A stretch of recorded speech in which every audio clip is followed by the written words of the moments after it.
Hello, everyone. My name is Victor Vasquez. I'm a realtor in downtown Los Angeles. I'm here with Sam Prater, founder of Los Angeles Room and Board.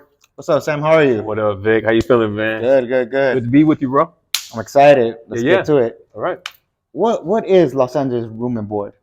man. LA Room Board is obviously a Los Angeles-based nonprofit that's focused on ending college student homelessness and hunger, right? And we do that as a tool for college completion.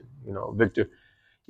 Like I was telling you, man, 1 in 5 of our students are experiencing homelessness, bro. 2/3 of them are experiencing hunger, right?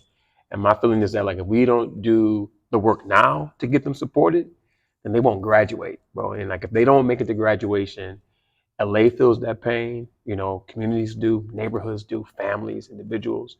And so we're doing everything we can at LA Women Board to make sure that students have the tools they need to be successful and get to graduation. And so we do that by providing 3 meals a day to each of our students, providing tutoring and academic coaching, mental health and wellness, job readiness and career development, leadership development and mentoring, and financial literacy and planning, right? And so we want to give our students every tool in the toolbox, right?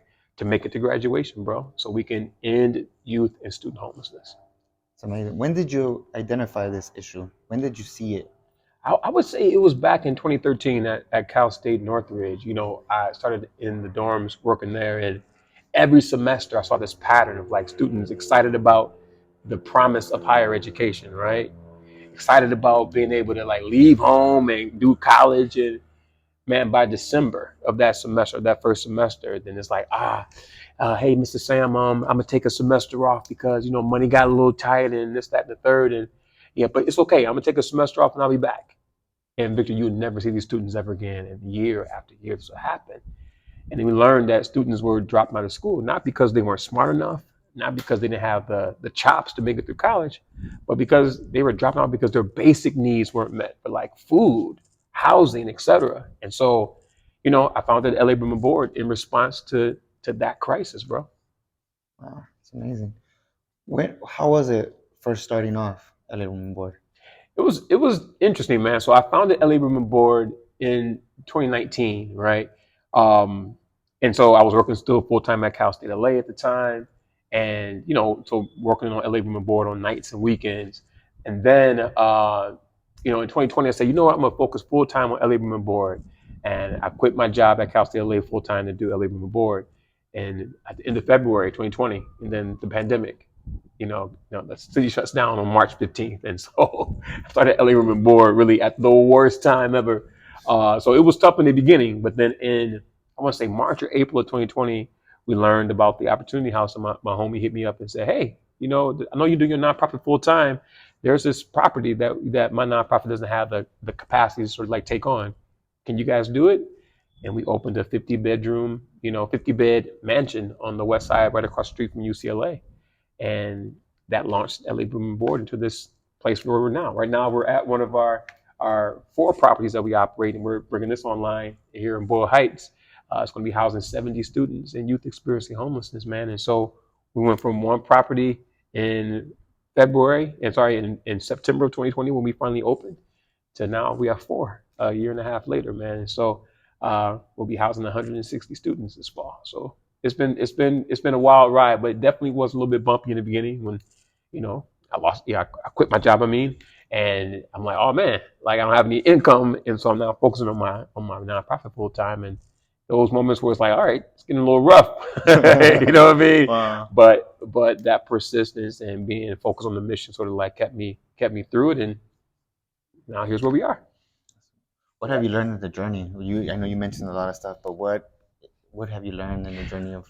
What did I learn in this journey? I learned that, like, first of all, no one teaches you how to be a nonprofit leader. So you got to learn that as you go, and sometimes passion isn't enough to sort of like get you through it. You have to sort of like really be a good business person. And then, second, I learned sort of like that the universe will provide, bro.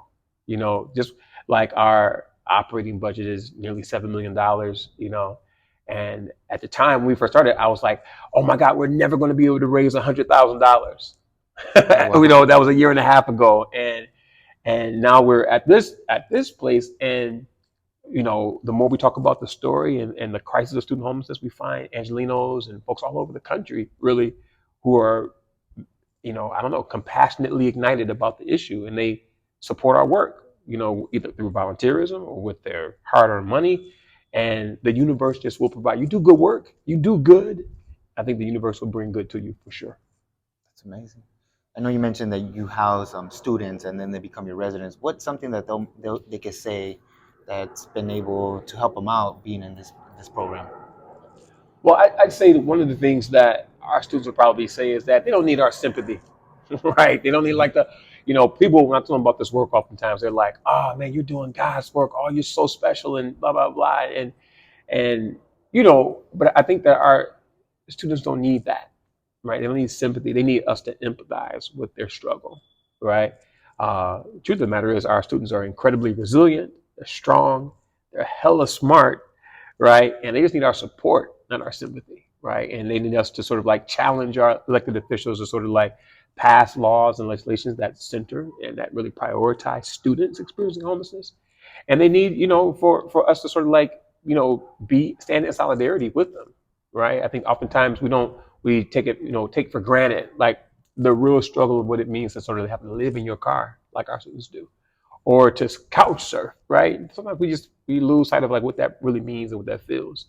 And so I think they need our support to know that they're not alone in this struggle, and that we can wrap our arms around them and support them. That's amazing. What's something the city or LA County could get behind in helping your amazing cause? I think something the city and the county could do to kind of get behind the movement to end student homelessness and hunger is provide more flexible funding, right? Funding that prioritizes students. Oftentimes, the funding, especially public dollars that are made available, don't allow you to sort of like focus specifically on students that are experiencing homelessness. And so, if there were more, flexible sort of funds available for us to do this work, oftentimes, if you want to sort of like support youth homelessness more broadly speaking, then there is obviously, a great deal of sort of funding for that. But because we try to support students, right, and so you have to be a student, right, in order to be in our program. And so, but oftentimes that limits the amount of funding that we can get to do the work when you're focusing on this demographic. If you could give advice to someone that wants to start a nonprofit, what advice would you give them? Man, don't do it for the thank yous. Don't do it for the hey, attaboy, look at you, you're a great guy, Victor. Don't do it for that reason. You got to do it because you got the heart, right? And you don't need to sort of like go into it feeling like you are, Mother Teresa or Martin Luther King Jr. or you know what I'm saying. Yeah. Like you don't have to be. It don't have to be that. But oftentimes passion doesn't always sort of get you through the rough patches, right? You have to be sort of like really grounded in your mission. Yeah, and even when it doesn't always feel good, you know what I'm saying? You got to Yeah. be grounded in that mission and do the work to sort of like see the mission come to life, and that's hard work. Learn how to run a business effectively is work, right? Because that's what nonprofit is. It's an organization. The only difference is that you don't share in the profits. You know what I'm saying? Yeah. But every component of running a nonprofit is like running the business, and that takes a lot of work, a lot of grit, determination, and sometimes passion doesn't always sort of get you all the way there. So that's what I'd say. That's amazing. You kind of touched on it. You kind of touched where we at. Tell our viewers where exactly we're at. Man, we're in Bull Heights. We're opening up a new place called the Dunamis House. It's going to house 70 youth and students experiencing homelessness in the heart of Bull Heights. And this community is great. The people are great. The food is great. Lots of love around here. So we're just happy to be new neighbors in this community. And so right now we're in our courtyard watching the sunset over here. But yeah, that's where we're at. It's amazing. If any viewer wanted to help out, volunteer, how could they help out or reach out to you? Listen, head to our website at larnb.org, www.larnb.org, and you'll find all of our contact information. Come join us. Thank you, Sam. No Thank problem, you so Victor. much. Yeah, Thank you're you so welcome, much. bro. All right. Thank you, everyone, for watching, and on to the next one. All right.